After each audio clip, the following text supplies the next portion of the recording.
नमस्कार साथियों, स्वागत है आज के इस नए अंक में। मैं हूं जीत और आप देख रहे हैं पॉलिटिकल वॉरियर्स। आज के इस अंक में हम चर्चा करेंगे भारतीय राजनीतिक विचारक महात्मा गांधी के दिए गए उनके आर्थिक विचारों के बारे में।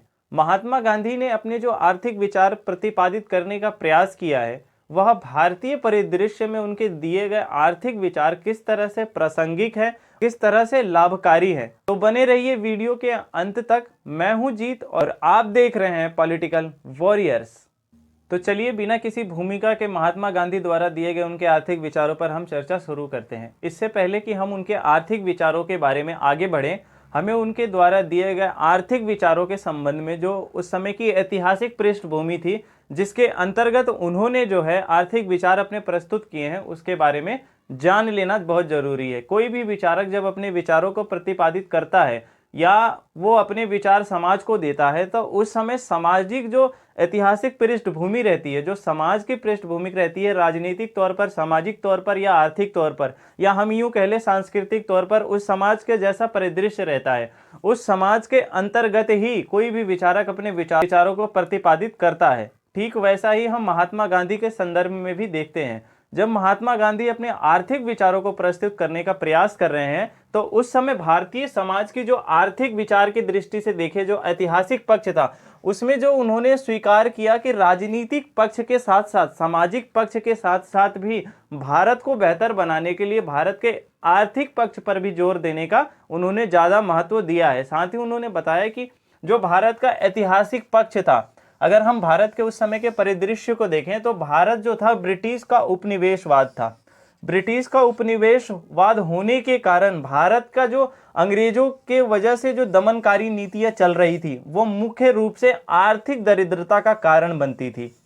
आर्थिक दरिद्रता के कारण बनने के कारण भारतीय समाज में जो एक आर्थिक असमानता की भूमिका थी, वह तैयार की जा चुकी थी। आर्थिक असमानता की भूमिका जब तैयार हो गई, तो उसके कारण देश में भुखमरी, अन्याय, शोषण और बेरोजगारी जैसे कई समस्याओं ने जो है अपना मुंह खोल लिया। आर्थिक असमानता जब भारत के परिदृश्य में फैल गई, इसका मेन कारण रहा विदेशों में जो औद्योगिक क्रांति हुई, जिसके कारण जो है औद्योगिक क्रांति होने के कारण जो वहां पे मशीनीकरण का ज्यादा उद्भव हुआ। उससे ये हुआ कि जब मशीनीकरण का उद्भव जब भारत में लाया गया, तो भारत में जब इसका औद्योगिकरण किया गया, तो इससे सबसे ज्यादा भारत को नुकसान हुआ। भारत को इसलिए नुकसान हुआ क्योंकि यहाँ का जो कच्चा माल था वो ले जाया जाता था ब्रिटेन, इंग्लैंड, और वहां से तैयार माल भारत के परिदृश्य में लाया जाता था। तो इससे ये संभावना पैदा हुई कि भारत की जो भारतीय कुटीर उद्योग था, जिस पर आत्मनिर्भरता का सिद्धांत हमारे गांवों में बसता था, या लोग एक दूसरे से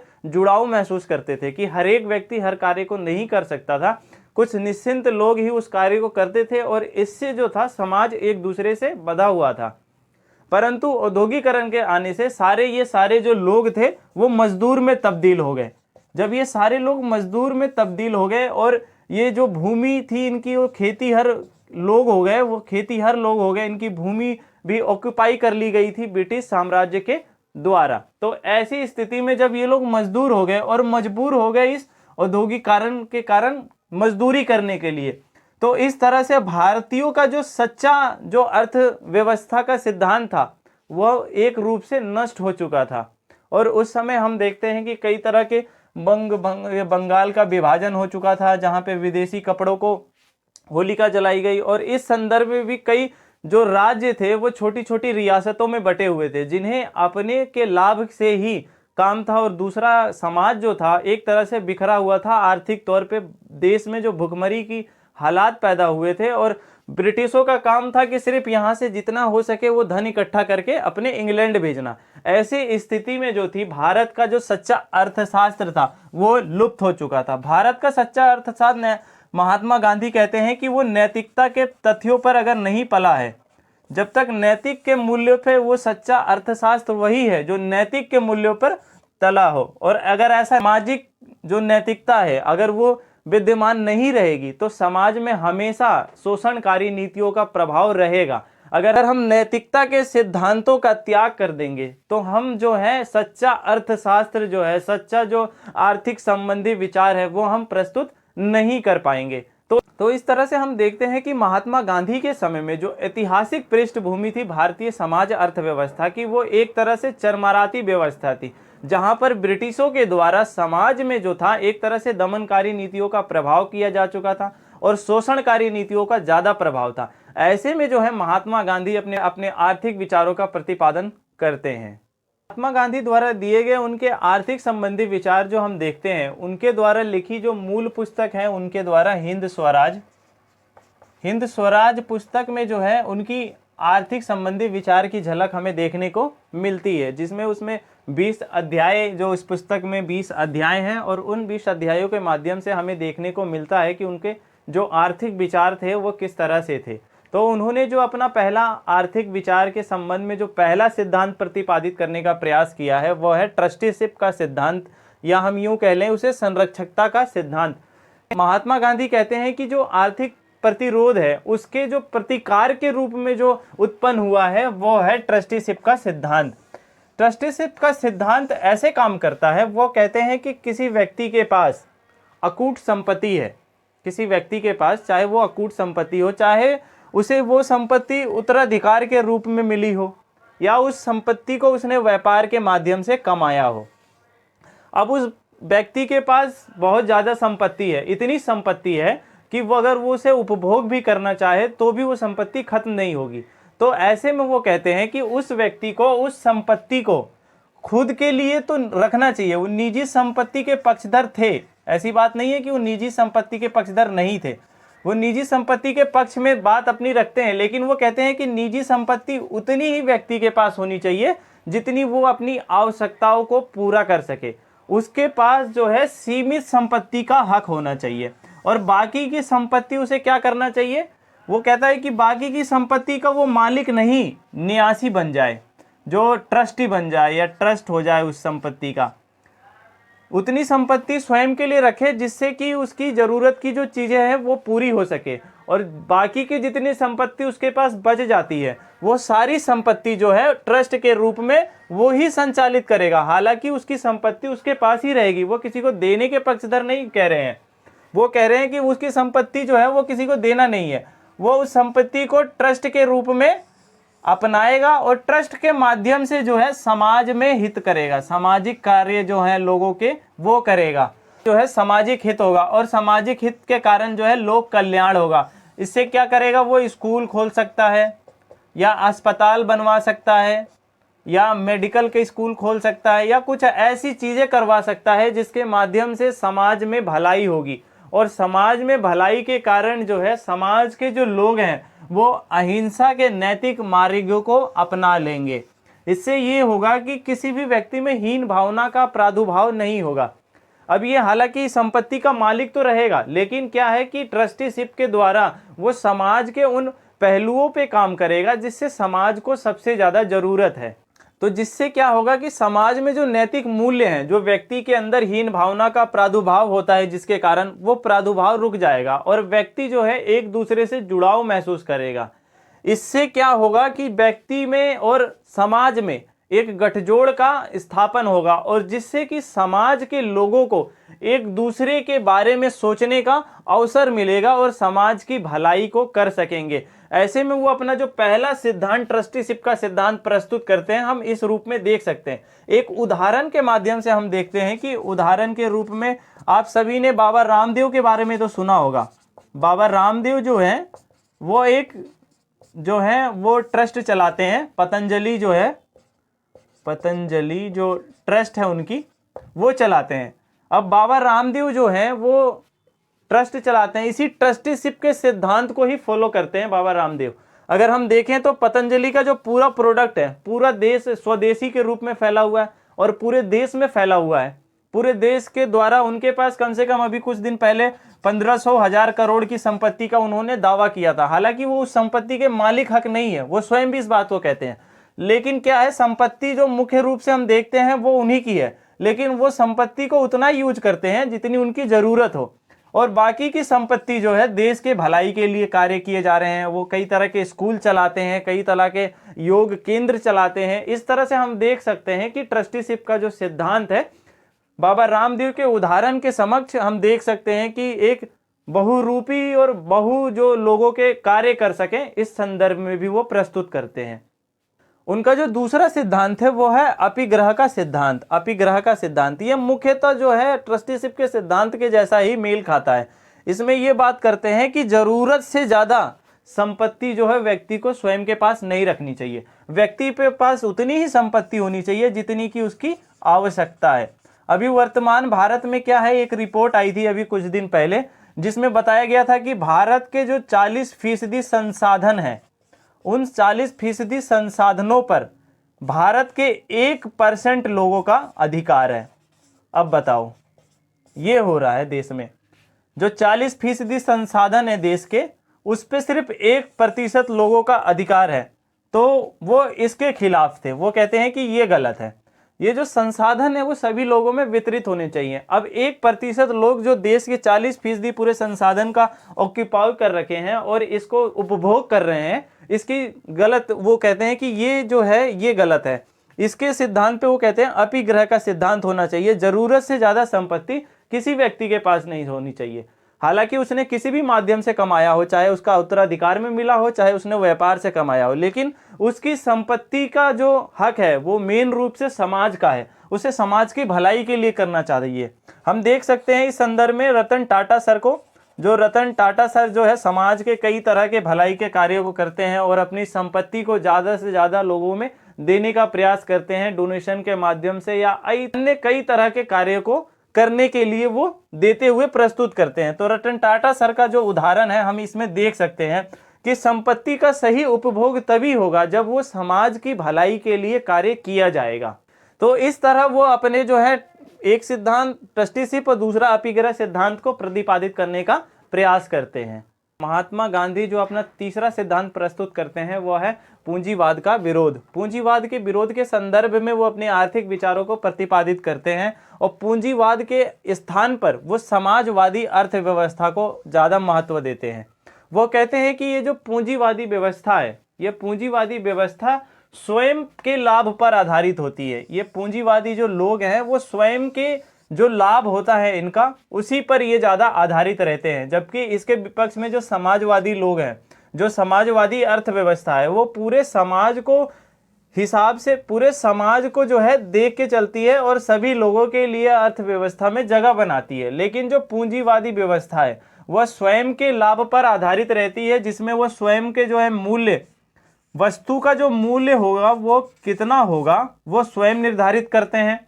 वो वस्तु किस स्तर का होगा वो भी वो स्वयं निर्धारित करते हैं। ऐसे में वो सिर्फ स्वयं के लाभ की बात करते हैं। ये व्यक्ति के लाभ की बात होती है, यहाँ पर समाज के लाभ की जो है अनहानि होती है, यहाँ समाज की जो है अनदेखी की जाती है। इनका सामाजिक हित से कोई सरोकार नहीं होता है, ये सामाजिक हित से कोई सरोकार नहीं रखते हैं और ये कहते हैं कि ये पूरी तरह से अपनी पूंजी को कैसे आगे बढ़ाया जाए, अपनी अर्थव्यवस्था को कैसे मजबूत किया जाए और अपने व्यापार को कैसे भी सफल बनाया जाए, इसके लिए ये जो है मशीनीकरण का सहारा लेते हैं, जिनमें ये जो है मजदूरों का शोषण करते हैं और उपभोक्ता का शोषण करते हैं। उपभोक्ता वो लोग होते हैं जो इनके द्वारा बनाए गए सामानों का उपभोग करते हैं और मजदूर वो होते हैं जो कि इनके लिए सामानों का बनाते हैं। मजदूरों का शोषण ये इस तरह से करते हैं कि मशीनीकरण के आ जाने से मजदूरों की जो महत्व होती है वो कम हो जाती है। इनकी महत्व कम हो जाने के कारण इनकी जो होती है, मजदूर की जो मजदूरी होती है वो न्यूनतम हो जाती है। जब ये न्यूनतम दर पे काम करते हैं और ये मजदूर को मजबूर कर देते हैं कि मजदूर जो है वो न्यूनतम दर पे काम करे और उपभोक्ताओं के लिए जो है ये ज़्यादा मूल्य पर अपने सामानों को बेचते हैं। वो इसलिए कि हमने जो है ज़्यादा इसमें धन खर्च किया। इसमें ये दोनों तरह से जो है मजदूर और उपभोक्ताओं का शोषण करते हुए नजर आते हैं। क्यों इसलिए करते हैं? क्योंकि इनका जो है समाज पर जो है एकाधिकार हो जाता है। अब किसी भी चीज़ पर ये एकाधिकार कर लेने के बाद क्या है, छोटी मोटी जो चीज़ें हैं उसको दरकिनार कर देते हैं और ऐसी स्थिति में जो है समाज में आर्थिक विषमता ज़्यादा पनप जाती है और आर्थिक विषमता पनपने के कारण समाज में जो है एक तरह से असंतोष की भावना जो है ज़्यादा प्रबल हो जाती है।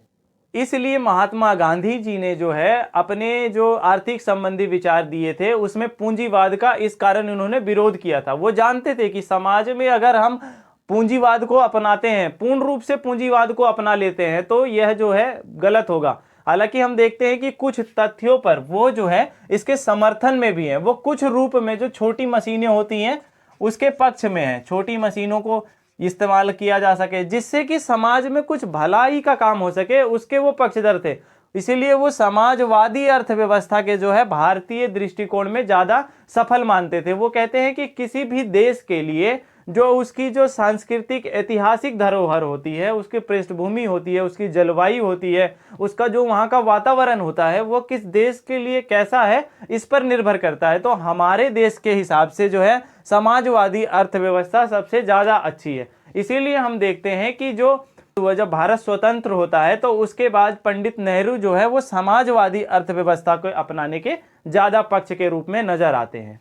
महात्मा गांधी द्वारा जो चौथा विचार प्रस्तुत किया जाता है आर्थिक संबंध में, वो है कि उनके द्वारा जो है औद्योगिकरण का विरोध करते हैं और मशीनीकरण का विरोध करते हैं।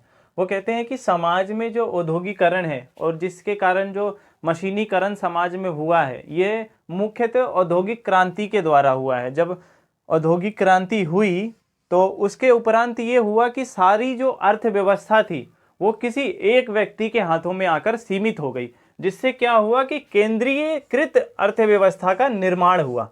जब केंद्रीयकृत व्यवस्था का निर्माण हुआ तो इसने अपने व्यापार को फैलाने के लिए साम्राज्यवाद का विस्तार किया, अलग अलग राष्ट्रों में गए और वहां पर क्या हुआ, साम्राज्यवाद का उद्भव हुआ। और साम्राज्यवाद का उद्भव होने के कारण उस राष्ट्र को उपनिवेश बना लिया गया और इससे क्या है कि उस राष्ट्र की जो स्वाधीनता थी वो खत्म हो गई। और जब वो राष्ट्र उपनिवेश बन गया, इस उपनिवेश की इन्हें जरूरत किस लिए थी, इन्होंने जो कच्चे माल से अपना जो माल तैयार किया था, अब ये उपनिवेश के रूप में तो देश से कच्चा माल ले जाते थे अपने पास औद्योगिकरण के कारण, और वहां से तैयार माल वो बना लेते थे और उनको बेचने के लिए बड़ी मंडियों की जरूरत थी। तो वो मंडी का काम करते थे उनके सारे उपनिवेश, वो जितने भी उपनिवेश थे वहां वो अपना जो है तैयार माल जो थे वो बेचा करते थे।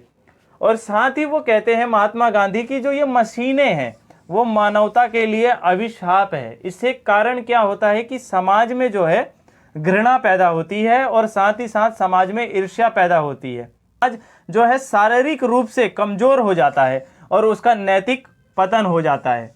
नैतिक पतन इसलिए हो जाता है क्योंकि जो केंद्रीकृत अर्थव्यवस्था हो जाती है उसके कारण क्या है कि संसाधन पे जो है एकाधिकार हो जाता है कुछ लोगों का। जो अभी जो हाल की रिपोर्ट है वो है कि 40% संसाधनों पर 1% लोगों का जो है वो अधिकार है। तो ऐसे में ना वो बात जो है उस समय गांधी कह रहे हैं, ठीक ही कह रहे हैं कि भाई संसाधन का जो है एकाधिकार हो जाएगा और ऐसे में जो है समाज का जो संसाधन की जरूरत है लोगों को वो एक तरह से उसको मिल नहीं पाएगा और ऐसे में जो है समाज के अंदर जो है घृणा और ईर्ष्या और इस तरह से उसका जो है पतन के रास्ते पर वो बढ़ जाएगा। वो साथ ही कहते हैं कि जो बड़े बड़े उद्योग हैं, जो बड़े बड़े उद्योग हैं जो लोगों ने लगा रखे हैं वो उसके खिलाफ है। वो कहते हैं कि इन उद्योगों को लगाने की जरूरत नहीं है। इन उद्योगों को अगर हम लगाते हैं भारत जैसे राष्ट्र में तो ये हमारे लिए सही नहीं है, क्योंकि इससे क्या होगा, बेरोजगारी फैलेगी। अब बड़े बड़े उद्योग लगाने से ये होगा कि कुछ मजदूर जो उस काम को करने के लिए 20 मजदूर लगते थे, अब वो क्या है कि एक मशीन के द्वारा ही उसको काम कर लिया जाएगा। तो उस मशीन को जो संचालित करने के लिए एक व्यक्ति की जरूरत होगी, बाकी के 19 लोग जो हैं वो बेरोजगार हो जाएंगे। ऐसी स्थिति में वो कहते हैं कि अब ये जो एक व्यक्ति है इसके लिए भी कार्य करना मुश्किल हो जाएगा, क्योंकि आगे चलकर जो है स्वचालन मशीनें आ जाएंगी और स्वचालन मशीनें आने के बाद ये पूरी तरह से जो 20 के 20 लोग हैं वो बेरोजगार हो जाएंगे। और वर्तमान में हम देखते हैं कि कुछ चीजें जो स्वचालन रूप से चलाई जा रही है। और साथ ही कहते हैं कि ऐसे में जब स्वचालन मशीनें आ जाएंगी जो स्वयं चलेंगी, तो ऐसे में क्या होगा कि जो छोटे छोटे भारतीय कुटीर उद्योग हैं वो पूरी तरह से नष्ट हो जाएंगे। ऐसे उदाहरण में हम देख सकते हैं कि भारत का जो कुटीर उद्योग है, जिसे कि हाथ की कढ़ाई के नाम से जाना जाता है, हाथ की कढ़ाई करते हैं। आज क्या है, कंप्यूटर से कढ़ाइयाँ होती हैं और सुंदर होती हैं। अब कंप्यूटर कढ़ाई हो जाने से क्या होता है कि भारत की जो हाथ की कढ़ाई थी, जिसे कि लोग ज़्यादा पसंद करते थे, ऐसे में ये क्या है कि हाथ की कढ़ाई जो होती थी वो पूरी तरह से विलुप्त हो गई। इसे कोई करता नहीं है आज, क्योंकि अगर कोई करवाने भी जाएगा तो ये काफ़ी महंगी पड़ती है। ऐसे में कंप्यूटर द्वारा की गई कढ़ाई वो सस्ती भी पड़ती है और उसमें मजदूरों की भी संख्या कम रहती है। ये समझ लें कि उसे एक मजदूर जो है उस पूरी मशीन को जो है ऑपरेट कर लेता है, एक व्यक्ति, और उससे क्या है काम की जो है और ज़्यादा काम जल्दी से निकल जाता है। ऐसे में क्या है कि भारत का जो है कुटीर उद्योग पूरी तरह से नष्ट हो गया इस कंप्यूटरकृत स्वचालित मशीन के आ जाने से। और साथ ही कहते हैं कि ये जो बड़े उद्योग हैं वो अपना विचार देते हैं कि ये जो बड़े उद्योग हैं उसे किसी पूंजीपति के हाथ में ना रखा जाए, उसका क्या है कि राष्ट्रीयकरण कर दिया जाए। जब उसे राष्ट्रीयकरण कर दिया जाएगा तो उस पर कुछ तो लगाम लगाई जा सकती है जो कि राष्ट्र के हित के लिए होगा और वहाँ के लोगों के लिए बेहतर काम कर सकेगा। ऐसे में कहते हैं कि जो छोटी मशीनें हैं जिससे सिलाई का काम किया जा सकता है, सिलाई की मशीनें होती हैं छोटी मशीनें जिससे सिलाई का काम किया जा सकता है, ये हमारे अर्थव्यवस्था में जो है और जो औद्योगिक चीज़ों में है वो हमारे लिए सफल हो सकता है। हमें इसका समर्थन करना चाहिए। वो इसके पक्षधर थे छोटी मशीनों के।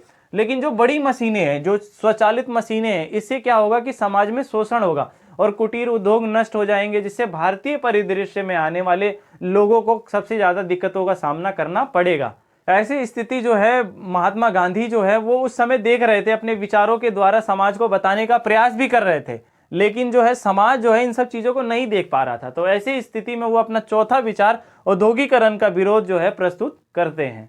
महात्मा गांधी अपने आर्थिक विचारों में जहां पूंजीवादी या औद्योगिक क्रांति की आलोचना करते हैं, साथ ही मशीनीकरण की आलोचना करते हैं, वो कहते हैं कि ये हमारे लिए जरूरी नहीं है। इसके रूप में वह जो है एक विकल्प भी सुझाते हैं। वो कहते हैं कि भारतीय राजनीतिक दर्शन के लिए जैसे पर टिका हुआ है, इसके रूप में वो कहते हैं कि कुटीर उद्योगों का जो है हमें समर्थन करना चाहिए। वह जो अपना पांचवा सिद्धांत प्रस्तुत करते हैं आर्थिक विचार में, वह कहते हैं कुटीर उद्योगों का समर्थन हमारे लिए जरूरी है। वो कहते हैं कि कुटीर उद्योग तब तक भारत में पनप नहीं सकता जब तक कि राजनीतिक और सामाजिक चेतना हमारे भीतर व्याप्त नहीं हो जाती। जब तक राजनीतिक सामाजिक चेतना के द्वारा ही यह आर्थिक जो रूप है वो हमारे सामने कुटीर उद्योग को बढ़ावा देने के रूप में हमारे सामने आएगा। हम राजनीतिक रूप से या सामाजिक रूप से लोगों में ये आह्वान करें कि लोग जो है खादी को ज़्यादा कुटीर उद्योगों को महत्व दें। इसलिए जो है लोगों को ज़्यादा बढ़ाने की ज़रूरत है। इसके द्वारा जो है चीज़ें बदलेंगी और हमारे यहाँ जो है कुटीर उद्योग को ज़्यादा समर्थन मिलेगा। और इसके समर्थन से क्या होगा कि स्वदेशी की जो भावना है वो हमारे अंदर व्याप्त होगी। स्वदेशी की भावना के लिए उन्होंने खादी की आंदोलन भी किया। खादी के आंदोलन के लिए उन्होंने चरखा खादी का सफल, जिसे कहते हैं सफल आंदोलन, एक विकल्प के रूप में उन्होंने अंग्रेजों को दिखाया कि भाई चरखे के माध्यम से भी हम जो है अपने आर्थिक स्वावलंबन की जो परिदृश्य है उसको जो हम पा सकते हैं और एक आर्थिक रूप से हम संबल हो सकते हैं। इस चरखे के माध्यम से उन्होंने बताया और एक सफल परीक्षण करके दिखाया। उन्होंने खादी आंदोलन के समय बताया कि भाई जो चीज़ें हैं वो संस्थागत रूप से ही हो सकेगी और इसे एक लोकप्रिय जनाधार के रूप में हमें देखना चाहिए। वो कहते हैं कि खादी कोई वस्त्र नहीं है, यह एक विचार है जो लोगों में होना चाहिए कि हमें खादी पहनना है।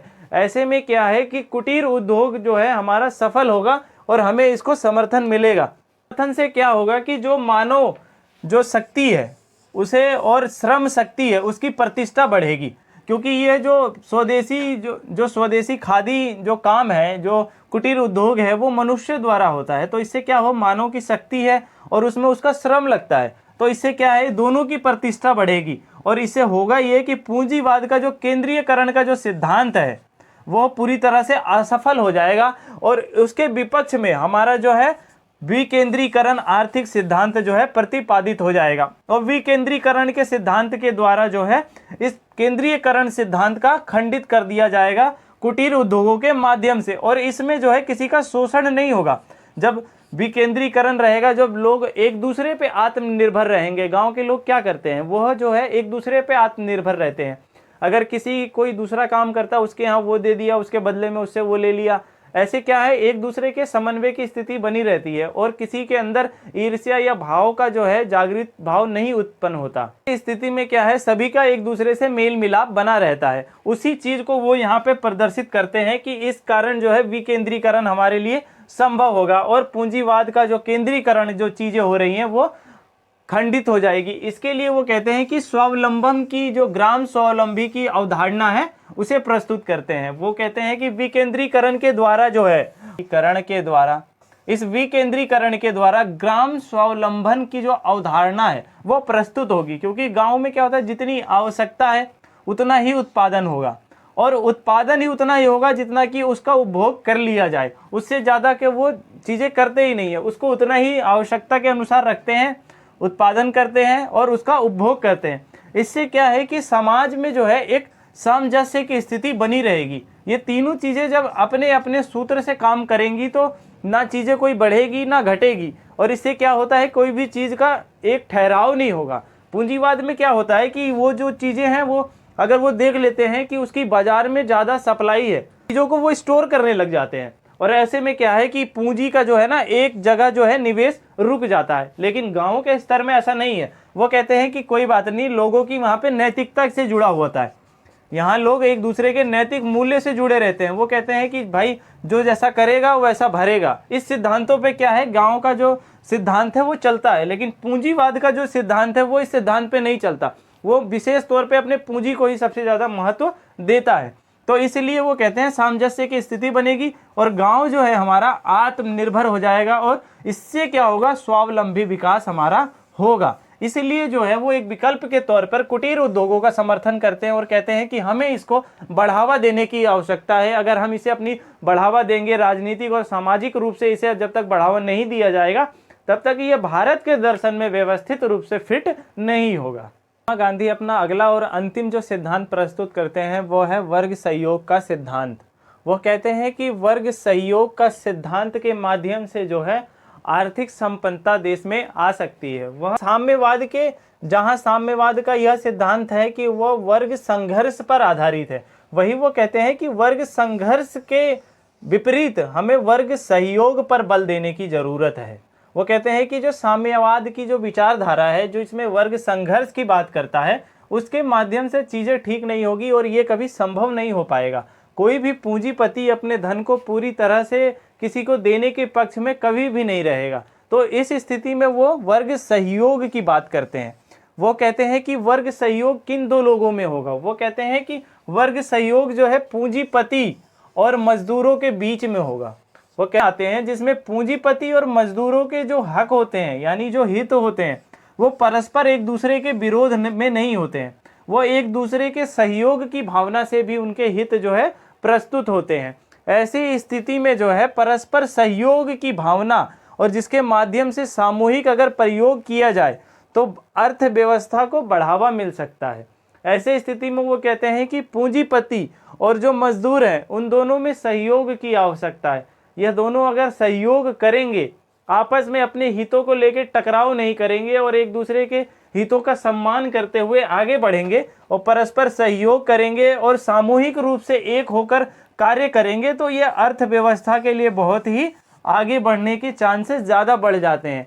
और ऐसे में जो है वो वर्ग सहयोग का सिद्धांत प्रस्तुत करते नजर आते हैं। साथ ही महात्मा गांधी ये भी कहते हैं कि मेरे द्वारा दिए गए सिद्धांतों को अगर प्रतिपादित किया जाए और उसे लागू किया जाए तो समाज में जो है निम्न 6 चीजें जो है हमेशा सफल हो जाएंगी। पहली चीज है कि आर्थिक समानता का प्रोत्साहन मिलेगा। इससे जो है आर्थिक जो समानता है लोगों में उसका जो है प्रादुर्भाव हो जाएगा और लोग एक दूसरे के समान हो जाएंगे। दूसरा ये होगा कि समतावादी समाज की स्थापना हो सकेगी। इससे क्या है कि समाज में जो ऊंच नीच की भावना है वो खत्म हो जाएगी और समाज में एक समान की स्थिति को उजागर होगा और इसके कारण बेरोजगारी, शोषण और पिछड़ेपन जैसी जो व्यवस्था है जो आर्थिक तंगी की वजह से फैली है, ये पूरी तरह से खत्म होने की इसकी पूरी संभावना है। चौथा विकल्प उन्होंने कहा कि पारस्परिक सहयोग की भावना के द्वारा ही समाज में अर्थव्यवस्था को मजबूती मिल सकती है। पांचवा ये कहते हैं कि ये जो मेरा द्वारा दिए गए जो आर्थिक सिद्धांत है, जो आर्थिक विचार है, वो भारतीय संस्कृति के अनुरूप ही काम करते हैं, जो भारत का दर्शन है उसके अनुरूप ही ये और उसकी जलवायु के अनुरूप, वातावरण के अनुरूप जो है कार्य करते हैं मेरे सारे सिद्धांत। और साथ ही वो जो छठा सिद्धांत देते हैं वो कहते हैं कि समाज के संसाधनों का उचित वितरण संभव होगा। जब समाज में मेरे द्वारा दिए गए आर्थिक विचारों का विचार किया जाएगा और उसका प्रतिपादन समाज में किया जाए, तो जो आर्थिक संसाधन है, जो संसाधन होते हैं समाज के भीतर, उन सभी संसाधनों का जो बंटवारा होगा वो संभव हो सकेगा समान लोगों में। इस तरह हमने महात्मा गांधी के इन सभी आर्थिक विचारों के उन सभी पहलुओं को जाना, जो उनके मुख्य आर्थिक विचारों के संबंध में, उन सभी विचारों पर आज हमने चर्चा की और इस वीडियो के माध्यम से उनके आर्थिक विचारों को जाना। हालांकि उनके इन आर्थिक विचारों के संबंध में कुछ आलोचनाएं भी हमारे समक्ष आती हैं, तो चलिए उन आलोचनाओं पर बात करते हैं।